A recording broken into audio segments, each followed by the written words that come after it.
I sacrificed everything, my dreams, my time, my health, so my little sister could live her fantasy.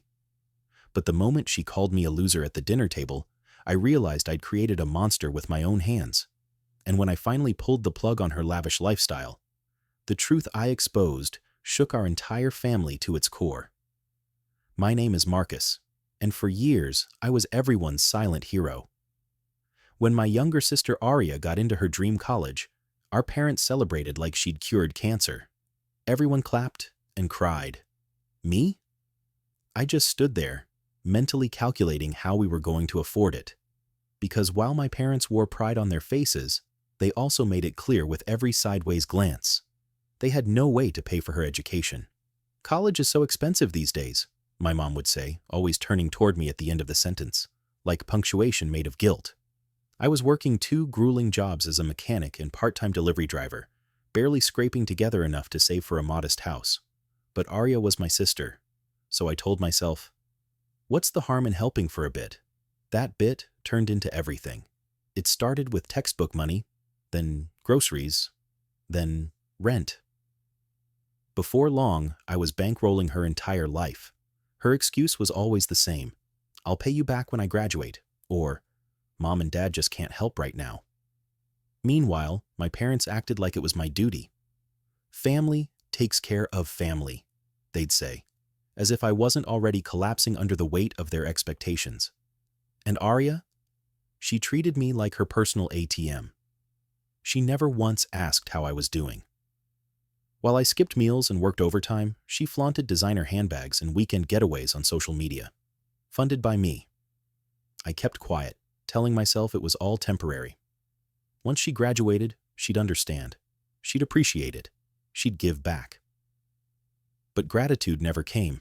Instead, her entitlement grew. She laughed when I suggested she get a part-time job. I don't want to look like I don't fit in, she said once, explaining her need for luxury clothes. Her world was an Instagram filter. Mine was the oily floor of a mechanic shop. The breaking point came when she told me she wanted to study abroad. She didn't ask if I could afford it. She assumed I'd just figure it out. It's a once-in-a-lifetime thing, she said casually, like we were talking about movie tickets. I took it to my parents, thinking they'd finally draw the line. Instead, they doubled down. You always figure it out, my mom said, without a second of concern for how much I was struggling, and that's when I snapped. At a family dinner, while everyone gushed over Aria's European fantasy, she looked right at me and joked, "Hope you're ready to work some overtime, Marcus." I froze, a fork halfway to my mouth. Her words felt like a slap. "Maybe you should get a part-time job," I said, trying to keep my voice steady. She laughed.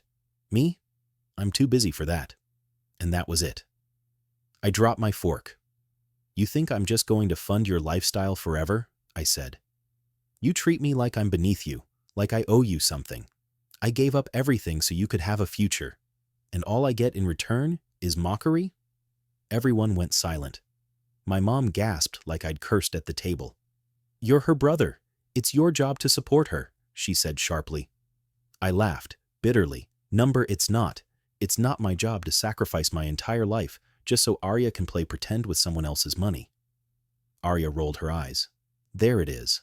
The martyr speech. I stood up. "Say what you want, but I'm done. No more rent, no more tuition, no more saving you from your own irresponsibility." She went pale. "You can't do this," she stammered. "Figure it out," I said, grabbing my jacket. "I've been doing it for years. Now it's your turn." What followed was an avalanche. Texts, calls, guilt trips. First from her, then from my parents. "You're punishing her," my dad said. "No," I replied. "I'm holding her accountable." The real kicker? Her landlord called me. Apparently, she told him I was responsible for her rent. I told him the truth. Not anymore.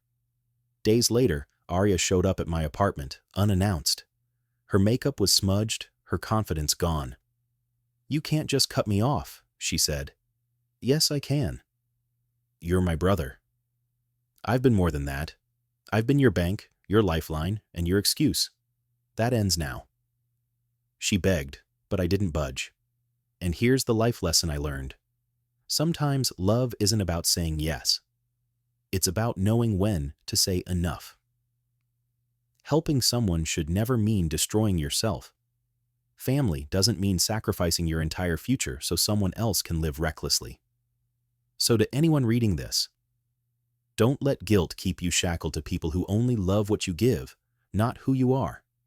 Your dreams matter. Your well-being matters. Stand up for yourself, even if your voice shakes. If this story hit a nerve, it's because too many of us are taught to give until there's nothing left. Share this story with someone who needs to hear it. And if you've ever felt like the invisible one carrying everyone else's weight, drop a heart in the comments. Let's talk. Let's heal. Let's grow. You're not alone. And you're allowed to put yourself first.